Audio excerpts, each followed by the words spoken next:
টুকি মা, রান্না হয়েছে, খেতে আয়, জলদি আয়। কি ব্যাপার রে, তোর আসতে এত দেরি হচ্ছে কেন? এদিকে আবার স্কুলের সময় হয়ে যাচ্ছে। এই তো মা, আমি চলে এসেছি, এবার খেতে দাও। মা শোনো না, আজকে আমি স্কুলে যাব না, বুঝতে পেরেছো? আমার রোজ রোজ স্কুলে যেতে ভালো লাগে না। আজকে আমি স্কুলে না গিয়ে আমার বাগানে ফুলের সাথে খেলবো। একদম স্কুল না যাওয়ার বাহানা করবি না কিন্তু। আমি তো সব কথা শুনবো, কিন্তু স্কুল যাবি না এটা আমি কিছুতেই মানবো না, বুঝতে পেরেছিস? তুমি না আমার লক্ষ্মী মা, রাগ করো না মা। শুধু আজকেই যাব না, তারপর থেকে রোজ রোজ স্কুলে যাব।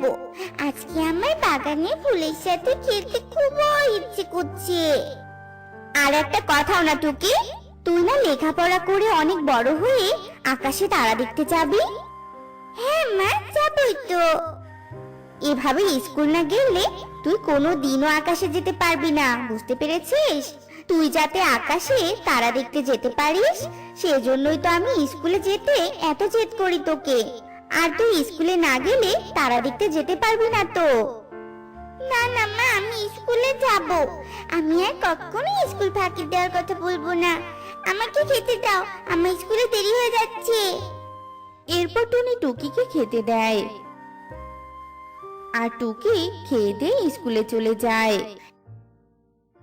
মা, আমি খুব মনোযোগ দিয়ে ক্লাস করেছি। মা, আমি এখন আমার বাগানে যাই। ঠিক আছে, যা, তবে খুব তাড়াতাড়ি ফিরে আসবি। বেশি রোদে থাকবি না কিন্তু। আমি তোর জন্য তোর পছন্দের পায়েস রান্না করতে যাচ্ছি। এরপর টুকি বাগানে যায়, আর টুনি রান্নাঘরে যায়। মা দেখো দেখো, চাঁদের আলোয় আমার বাগানের ফুলগুলো কি কি সুন্দর দেখাচ্ছে। ফুলগুলো একদম চকচক করছে। কি সুন্দর লাগছে দেখতে। লাগবেই তো, দেখতে হবে না এটা কার বাগান? এটা তো আমার লক্ষ্মী মেয়ে টুকির বাগান। আমার বাগানের ফুলগুলো কি একদম তারার মতো লাগছে মা? আচ্ছা মা, আকাশের তারাগুলো কি আমার বাগানের ফুলের মতো ছোট ছোট আর ওরকম সাদা, বলো তো? না রে মা, আকাশের তারাগুলো অনেক বড় আর অনেক উজ্জ্বল। তারাগুলোকে নিচ থেকে যত ছোট দেখায়, আসলে সেগুলো অত ছোট নয়, বুঝেছিস? মা, আমি বড় হয়ে যখন আকাশে যাব, তখন তোমার জন্য একটা তারা নিয়ে আসবো, আর সেটা ঘরে সাজিয়ে রাখবো। আর সারা রাত সেই তারার আলোয় আমার ঘর ভরে উঠবে। তখন খুব মজা হবে, তাই না মা? হ্যাঁ, অনেক মজা হবে। এখন অনেক রাত হয়েছে, এবার ঘুমিয়ে পড়। কাল সকাল সকাল উঠে আবার স্কুলে যেতে হবে তো। এরপর ওরা ঘুমিয়ে পড়ে। এভাবেই বেশ কয়েকদিন কেটে যায়। অন্যদিকে নদীর পাড়ে তান্ত্রিক বিউটিকে বেঁধে রেখেছে একটা তারা ধরার গাছে। দুষ্ট তান্ত্রিক, আমাকে ছেড়ে দে। তুই যে উদ্দেশ্যে আমাকে ধরে এনেছিস, তোর সেই উদ্দেশ্য কোনো দিনও পূরণ হবে না। আমাকে ছেড়ে দে। আমি এই তারাধরা গাছের রহস্য মানে সবাইকে বলে তোকে কঠোর শাস্তি দেওয়ার ব্যবস্থা করব। তুই এখান থেকে কোনো দিনও ছাড়া পাবি না।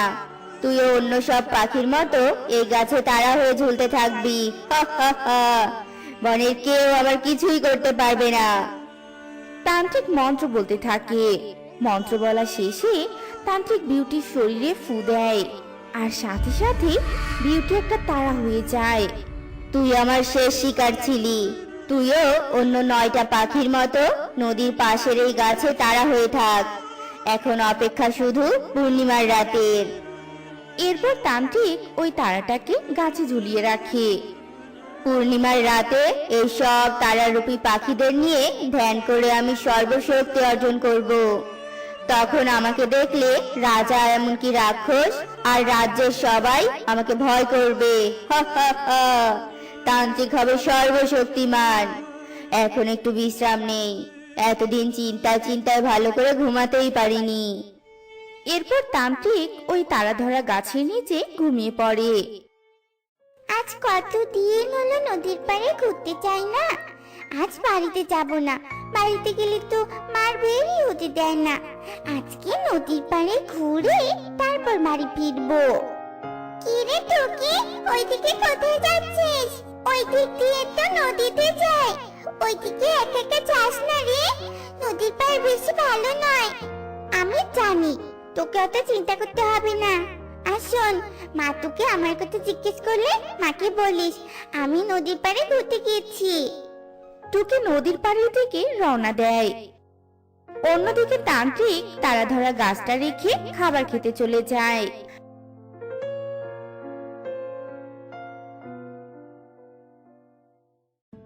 টুকি নদীর পাড়ে এসে তারা ধরা গাছটা দেখে বেশ অবাক হয়ে যায়।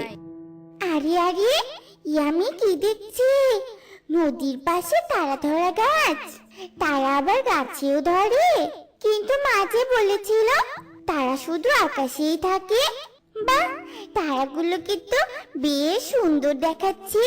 যাই, আর একটু কাছ থেকে দেখি।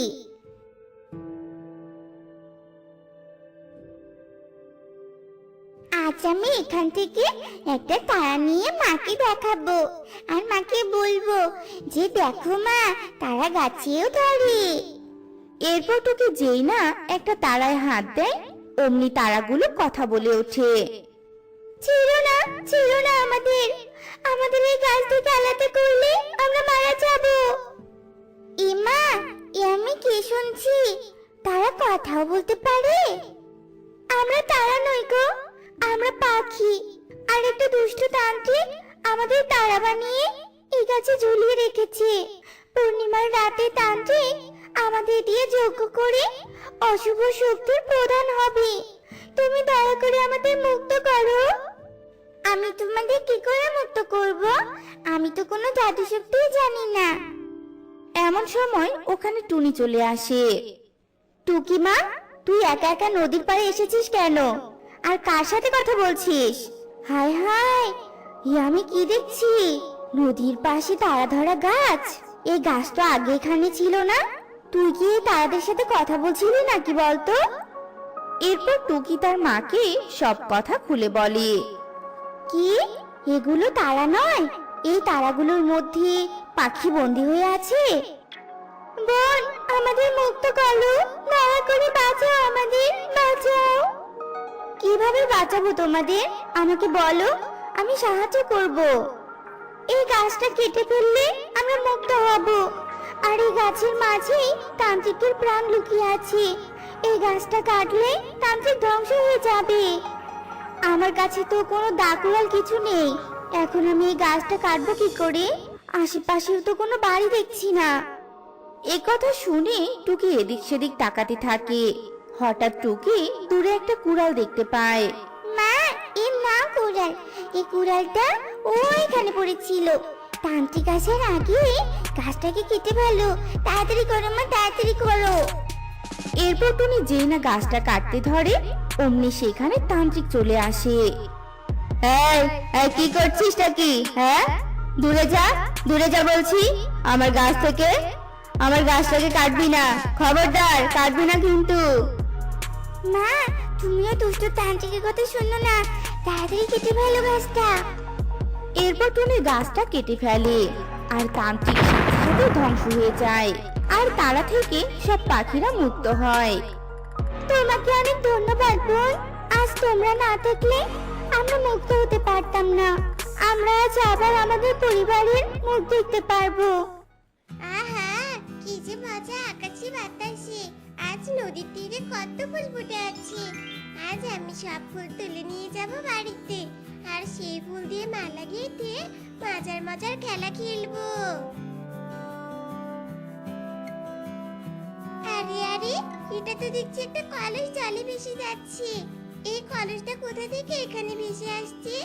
যাই, ওই কলসটা আমি নদী থেকে তুলে নিয়ে আসি, আর কলসটা দিয়ে আমি খেলবো।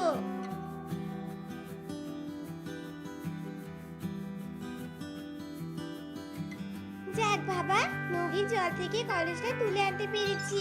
যাই, এবার এই কলসটা বাড়িতে নিয়ে যাই। এই কথা বলে টিং টিং কলসের মধ্যে গাছ থেকে তোলা কিছু ফুল ঢুকিয়ে দেয়।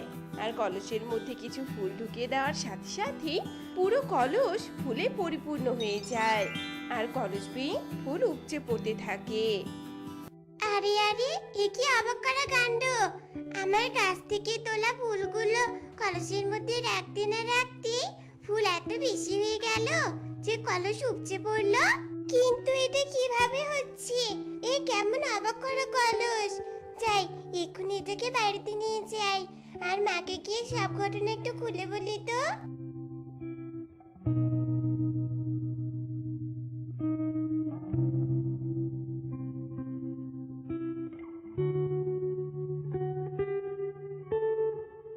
মা, মা, কোথায় তুমি? তাড়াতাড়ি এখানে এসে দেখে যাও, অবাক করা কাণ্ড দেখে যাও। মা, নদীর জল থেকে কি কলস পেয়েছি। ও মা, এসো এসো আমার কাছে। মা! কিসের কলসের কথা বলছিস রে মা? নদীর জলে কিভাবে আবার তুই কলস পাবি রে টিং টিং? কি সব আজে বাজে কথা বলছিস আর চিৎকার করে আমার মাথাটা খাচ্ছিস? কি হয়েছে কি? আরে হ্যাঁ মা, তুমি আমার কথা বিশ্বাস করো। এই দেখো, কলসটা আমি বাড়িতে নিয়ে এসেছি। আর জানো মা, এই কলসে আমার নদীর পাড় থেকে তোলা ফুলগুলো দিতে তা বেড়ে গিয়ে দ্বিগুণ হয়ে গিয়েছে। একেবারে কলস উপচে পড়ছে ফুল। তোর কি মাথাটা ঠিক আছে নাকি রে টিং টিং?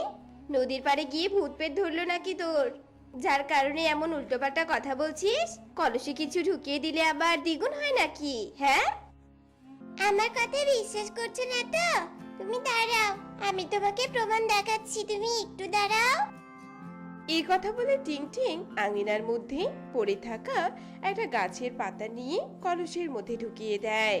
আর সেই পাতা কলসের মধ্যে ঢুকিয়ে দিতে পাতা দ্বিগুণ হয়ে কলস থেকে একদম উপচে পড়তে থাকে। ওরে টিং টিং, এ আমি কি দেখছি রে? জলে ভাসায় এখন জাদুর কলস পেলি তুই? না, ভালোই করেছিস তো।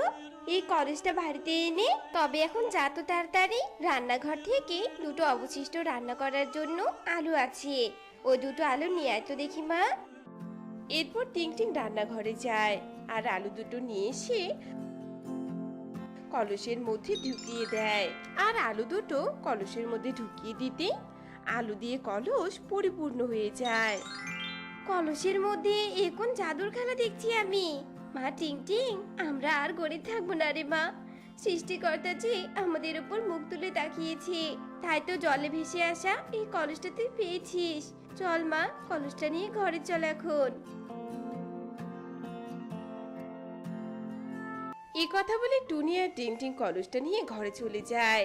আর সেই কলসের মাধ্যমে সব জিনিস দ্বিগুণ দ্বিগুণ করতে থাকে। এভাবে আস্তে আস্তে টুনিদের সুদিন ফিরে আসে।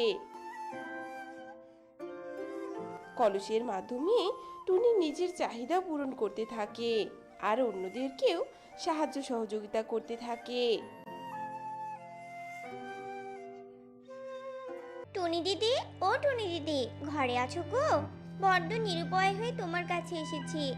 আমাকে কিছু টাকা দিবে গো? টুনি দিদি, ও টুনি দিদি। কেন রে বিউটি, আমার কাছে টাকা চাইতে এসেছিস? তোর কি হয়েছে আর তুই টাকা দিয়ে কি করবি? আর তোর চেহারার একই হাল হয়েছে রে বিউটি। টুনি দিদি, আমার শরীরে বড্ড এক কঠিন রোগ বাসা বেঁধেছে। টাকার অভাবে চিকিৎসা করাতে পারছি না, তাই নিরুপায় হয়ে টাকা চাইতে এসেছি গো।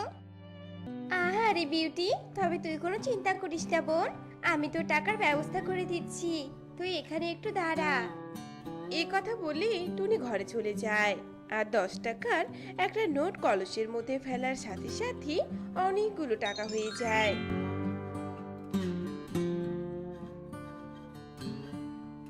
আর সেই টাকাগুলো নিয়ে গিয়ে টুনি বিউটি পায়রাকে দেয়।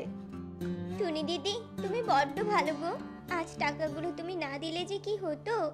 যাই, তাড়াতাড়ি টাকাগুলো নিয়ে ওষুধ কিনে নিয়ে আসি। এই কথা বলে বিউটি পায়রা টাকা নিয়ে চলে যায়। এভাবে টুনি জলে ভাসা কলস দিয়ে বনের সব পাখিদের উপকার করতে থাকে। বনের সবাই টুনির এমন সাহায্য নিয়ে বেশ সুখী দিন কাটাতে থাকে। সেই জাদুই কলস কোথায় গেল? সেই যে নদীতে পড়ে কলস আমার ভেসে গেল, তারপর থেকে আর কলসটা খুঁজেই পাচ্ছি না। আমি কি তবে একেবারেই আমার কলসটা হারিয়ে ফেললাম? না না, যে করেই হোক কলস আমাকে ফেরত পেতেই হবে।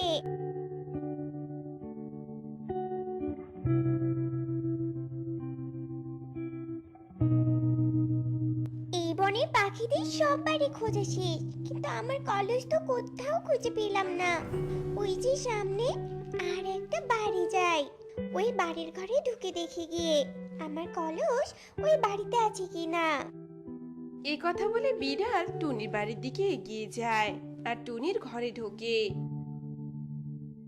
বিড়াল এ ঘর ও ঘর ঘুরে টুনি শোবার ঘরে আসে, আর শোবার ঘরে এসে বিড়াল সেই জাদুই কলস দেখতে পায়। আরে আরে, এ তো দেখছি আমার জাদুর কলস। আমি অবশেষে একে খুঁজে পেয়েছি। কত জায়গায় খুঁজে খুঁজে অবশেষে আমার কলস এই বাড়িতে।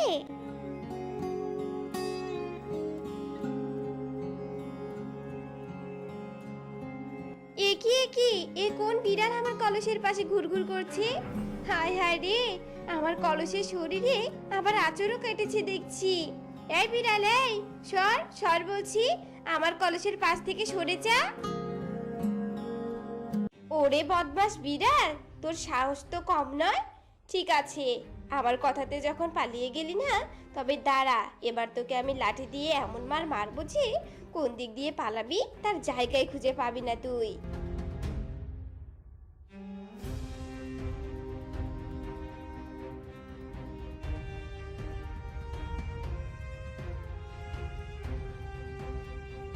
তুই আমার জাদুই কলস নিজের কাছে রেখে দিয়ে আমাকে মারার জন্য আবার হাতে লাঠি তুলে নিয়েছিস? তোর এত বড় সাহস! হঠাৎ করে টুনি বিড়ালকে পরিতে রূপান্তরিত হতে দেখে ভীষণ ভয় পায় আর হাতের লাঠি ফেলে দিয়ে কাঁপতে কাঁপতে বলে, ওরে বাবারে, এ কি দেখছি আমি? বিড়াল হঠাৎ করে পরিতে রূপান্তরিত হলো কি করে? ওরে টিং টিং, মারে তুই জাল থেকে তুলে এ কোন কলস বাড়িতে নিয়ে এসেছিস? সেই কলসের জন্য পরি বাড়িতে হামলা দিয়েছে। আমি তোর কোনো ক্ষতি করব না, তুই আমার কলসটা আমাকে দিয়ে দে। আমি তো তোমার কাছ থেকে কলস চুরি করে নিয়ে আসিনি। এই কলস আমার মেয়ে নদীর জলে পেয়েছে। তোমার যদি এই কলস এতটাই প্রয়োজন, তবে কেন নদীর জলের মধ্যে ফেলে দিয়েছিলে বলো?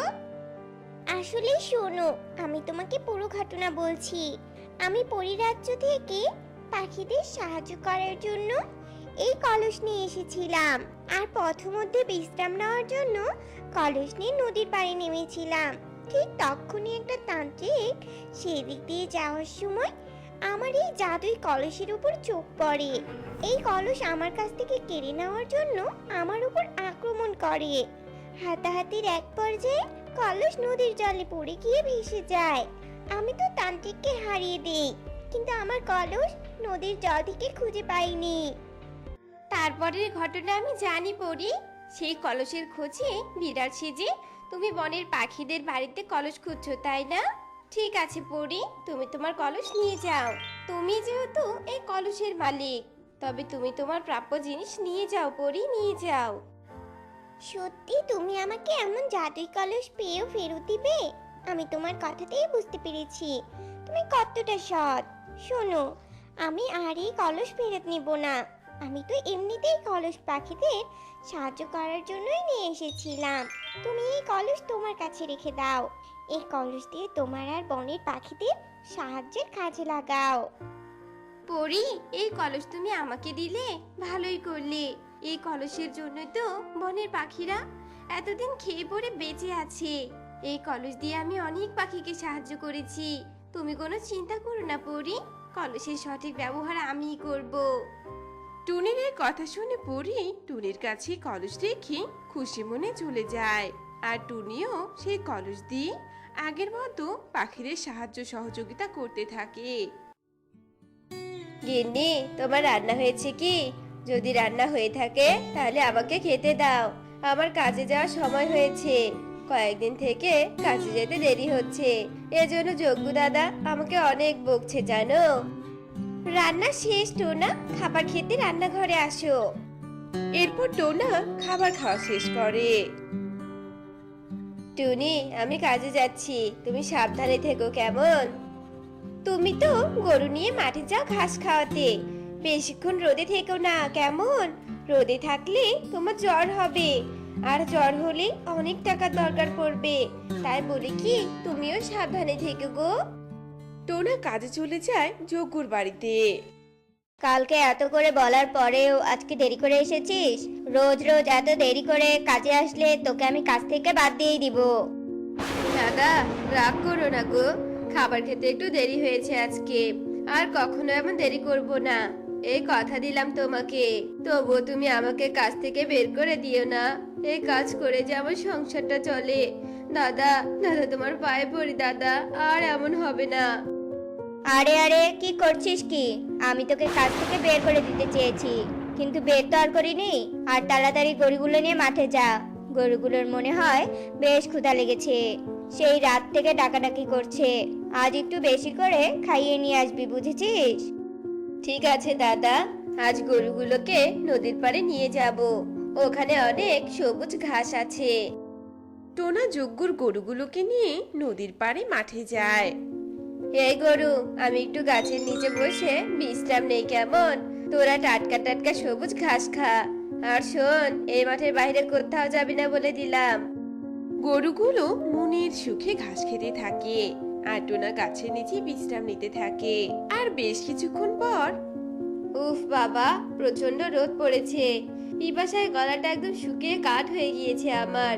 না, ভীষণ ক্ষুধাও তো দেখি লেগেছে, খাবার আর এখানে পাবো না, যাই গিয়ে নদী থেকে একটু জল খেয়ে আসি।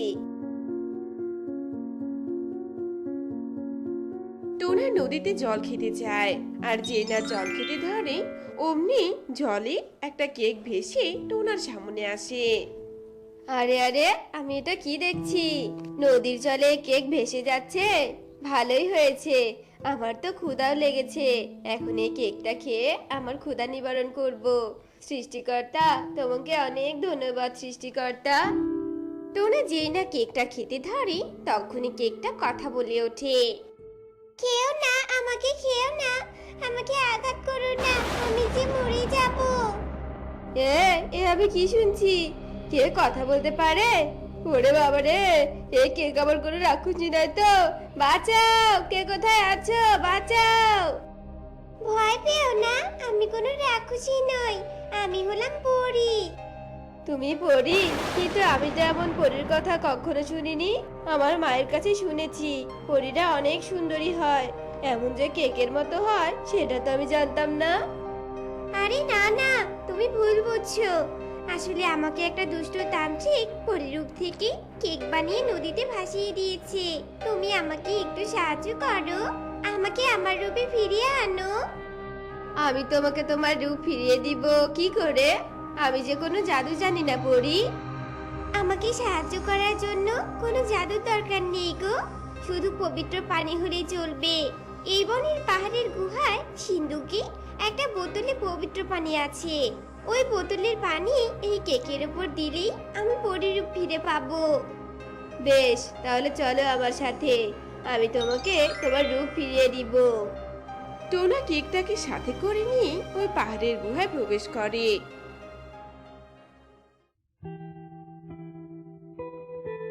আর সিন্দুক থেকে বোতল বের করে সেই বোতলের পানি কেকের উপর ছিটিয়ে দেয়, আর সাথে সাথে কেক থেকে একটা পরী বেরিয়ে আসে। তোমাকে অনেক ধন্যবাদ টোনা পাখি, আমাকে সাহায্য করার জন্য। ওই কেকের ভিতরে আমার অনেক কষ্ট হচ্ছিল জানো, তুমি যেহেতু আমাকে সাহায্য করেছো তাই আমি তোমাকে কিছু দিতে চাই। এই মরিচ গাছটা হলো জাদুর, এই মরিচ গাছে মরিচের পরিবর্তে রঙিন কেক ধরবে, আর সেই কেক বিক্রি করে তুমি তোমার সংসার চালাতে পারবে, বুঝেছো?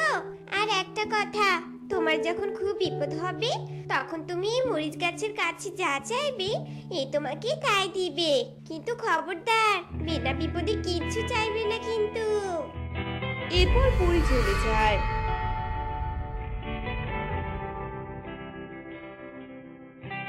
আর টোনা মরিচ গাছটা নিয়ে গরুগুলোকে ঝুপুর বাড়িতে দিয়ে নিজের বাড়িতে আসে।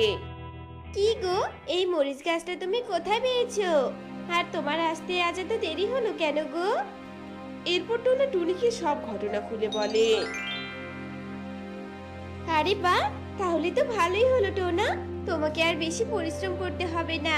আরে দেরি করছো কেন? তাড়াতাড়ি মরিচ গাছটা আমাদের উঠোনে রোপণ করো। ওরা মরিচ গাছটা উঠোনে রোপণ করে। তুমি দাঁড়াও টোনা, আমি পানি নিয়ে আসছি। গাছ রোপণের পর পানি দিতে হয় যে।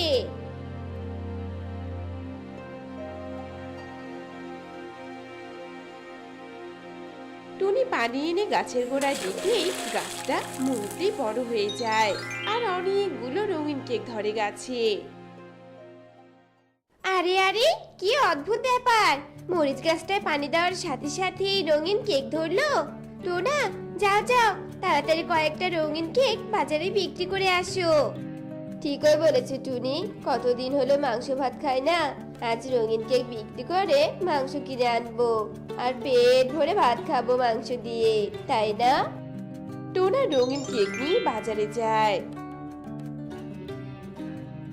নিয়ে যাও নিয়ে যাও, মরিচ গাছের রঙিন কেক নিয়ে যাও। অনেক সুস্বাদু কেক, এসো এসো। টোনার চিৎকারে বিউটি পায়রা সেখানে আসে আর বলতে থাকে, কি বলছো টোনা? এই রঙিন কেকগুলো মরিচ গাছে? এমন অদ্ভুত কেক তো আমি কখনো খাইনি। আমাকে একটা দাও তো। বিউটি টাকা দিয়ে একটা রঙিন কেক নিয়ে যায়। এভাবে সবাই এসে টোনার থেকে রঙিন কেক কিনে নেয়। এভাবেই টোনা ধীরে ধীরে মরিচ গাছের রঙিন কেক বিক্রি করে অনেক ধনী হয়।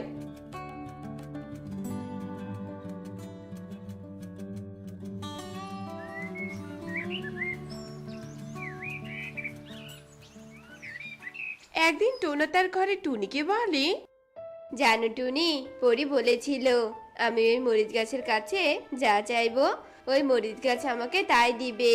এটা বলেছিল জানো? হ্যাঁ, সে কথা তো তুমি আমাকে সেদিনও বললে, কিন্তু পরি তো বলেছিল বিপদের সময় ওর কাছে চাইতে। আমরা তো এখন অনেক ধনী, বলো? আমাদের তো আর কোনো বিপদ নেই, তাহলে মরিচ গাছের কাছে কিছু চেয়ে কি লাভ বলো? না টুনি, আমি আরো ধনী হতে চাই। মরিচ গাছ কি বুঝবে নাকি যে আমাদের এখন বিপদ না? চলো তাড়াতাড়ি গিয়ে মরিচ গাছের কাছে এক বস্তা সোনার মোহর চাই, চলো। না টোনা, বেশি লোভ কিন্তু ভালো নয়। তুমি তো জানোই অতি লোভী তাতি নষ্ট। আমরা যেমন আছি তেমনই অনেক ভালো আছি। তুমি দয়া করে মরিচ গাছের কাছে কিছু চেয়েও না এখন। আরে চুপ করো তো গিন্নি, লোভ না করলে আজকাল কেউ ধনী হতে পারে না, বুঝেছো? যত সব। আমি চাইবো মরিচ গাছের কাছে এক বস্তা মোহর, বুঝেছো?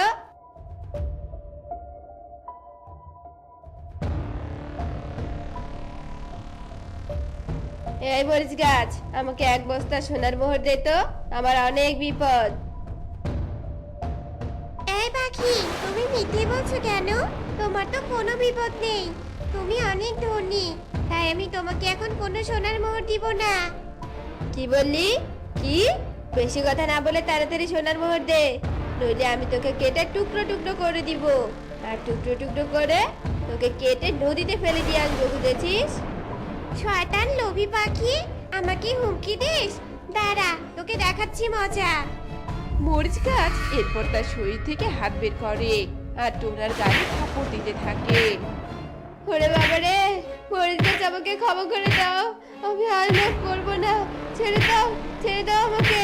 টুনি, তোর কোনো ক্ষমা নেই। আমার কাছে রঙিন কেক বিক্রি করে এতদিন তুই যত ধন সম্পত্তি অর্জন করেছিস না, আমি সব নিয়ে এখন চলে যাব। এরপর মরিচ গাছ জাদু করে টোনার সব সম্পত্তি কেড়ে নেয় আর মরিচ গাছ এরপর অদৃশ্য হয়ে যায়। এটা কি হলো টোনা? আমি তোমাকে বলেছিলাম না বেশি লোভ করো না, এখন সব হারিয়ে গেল তো গেল। হায় হায় রে, আমরা আমাদের এই অভাব নিয়ে বাস করতে হবে। এভাবেই টুনি কান্না করতে থাকে আর টোনা তার অপকর্মের জন্য পস্তাতে থাকে। তো বন্ধুরা, লোভে পাপ, পাপের মৃত্যু। তাই আমরা কখনোই লোভ করব না। আর আমাদের আজকের এই গল্পটি তোমাদের কাছে কেমন লেগেছে তা কমেন্টে জানাতে ভুলো না কিন্তু।